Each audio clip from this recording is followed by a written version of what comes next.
Well, we're right back to pension reform. Pension reform, as I said, our unfunded $60 billion pension debt drives all of our spending at the state level. I am different than some others up here because I have pledged not to take that pension, to refuse to be part of the problem.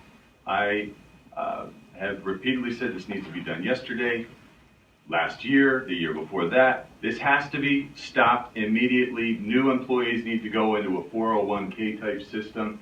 We cannot continue to invest ourselves in unsound business practices. This doesn't make sense. We are wasting money. We are wasting money at the expense of our children and our families, and just our ability as a legislature to make decisions that help our community rather than bankrupt us. Dr. Arndt. As John said, the pensions are definitely going to be the cost-driving issue in this area. We also have to realize that there's so many costs that are involved with this that within 4 years, 10% of that annual budget is going to be the obligation that is required just alone for increasing pensions. We have got to get off of that. We also have to realize that we actually have an opportunity to get dollars back in revenue, and that's called liquor privatization.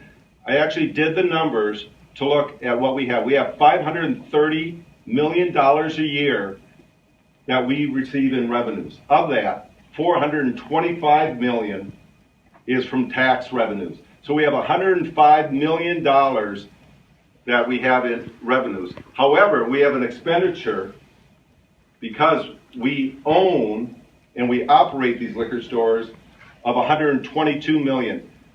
By going and doing liquor privatization, direct liquor privatization, we would actually be able to get at least $17 million annually, let alone the benefit expenses, let alone the sale of the licensees.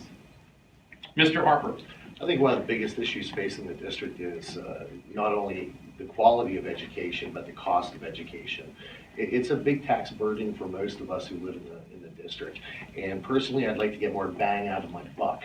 I think when you compare the statistics of public schools in Pennsylvania, there's a lot of room for improvement. I'd like to see how to solve that issue. I'd like to see school choice. You should be able to choose which school you want to go to, whether it's public or private. You should be able to receive your funds from the state in the form of a voucher and send your kids to the schools that you think are the best, that you think are best performing and what you want out of the education that you're paying for. Let me go to Representative Reagan and we'll circle back down to you. Yeah, I think all those things that my competitors mentioned are all very important things, and I agree with them. But something a little different. The heroin addiction problem we face here in Cumberland County and in York County is crippling. I came directly here from, I was the speaker at the Northern Middle School DARE program, where they're trying to desperately to keep kids off drugs. It's a huge education issue. But what's happening here? We have people becoming addicted to prescription drugs.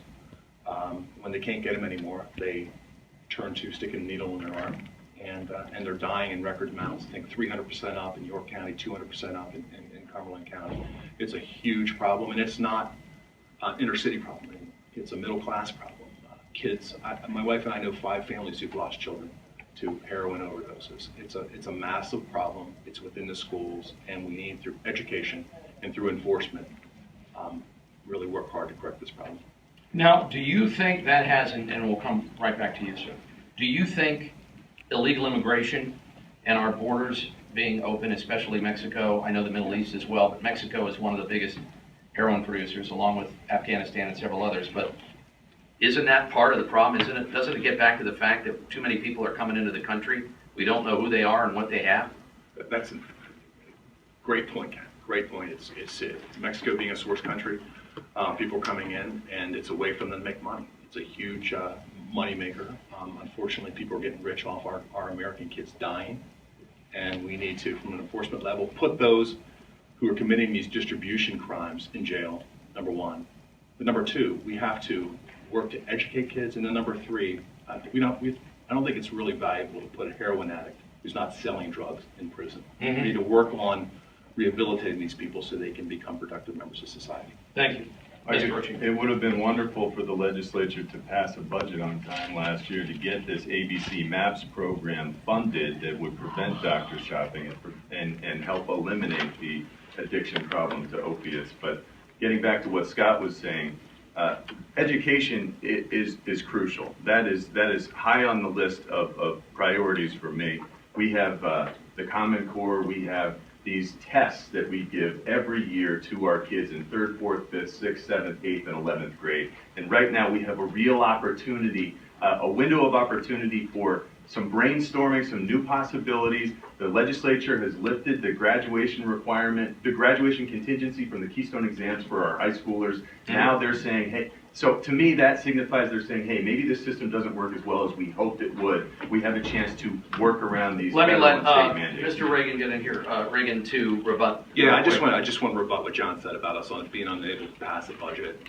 You know, I'm so proud of my Republican caucus that we fought the governor tooth and nail every step of the way. He was trying to raise our taxes $4.7 billion, and we said not only no, we said hell no. And we fought him every step of the way, and the end result was he gave in. We won. And you know what else? It's funny because I don't know what Mr. Ritchie would have done. Would he have compromised halfway? Would he have raised them $2.5 billion, or what would the tax increase have been? That's the compromise. The only compromise the governor was interested in was raising taxes. He was hell-bent on raising taxes, and we said no, and Mr. we Ritchie. won. Yeah. And here's what I would have done, Mike. What we are so strapped for time, what I'm going to do is go to Dr. Bryce Arndt with a 45-minute closing, or 45-second closing statement. You'd have to pay for the 45 Thanks minutes, for the sir. 45 minutes. I Yeah, really you'll have to appreciate pay it. I extra wanna for let that. you know 45 seconds each. 45 And seconds. we'll start with you, sir. As an individual that for 30 years has been a small business owner, that understands what it's like to be able to make a payroll, understands what it's like to be able to make a budget, and yes, Mike, actually on time or ahead of time, I think that that perspective, as well as being someone that understands healthcare, has been in healthcare for 30 years, is very, very tremendous.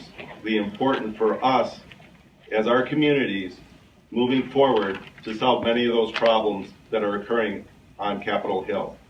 I also believe that we need to have someone that's been ingrained within the community for 30 years, not only ingrained from a standpoint of just being there, but actually being a leader and being able to lead by example. I look forward to being able to be your next state senator.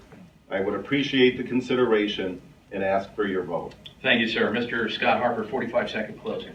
Thank you very much. Appreciate being here today. What I'm asking the Republican voters, registered voters of Cumberland and York County to do is vote for me on April 26th. I think I'm your best candidate.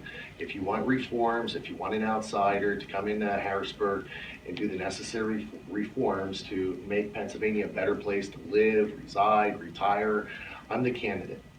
So vote for me, Scott Harper. Thank you.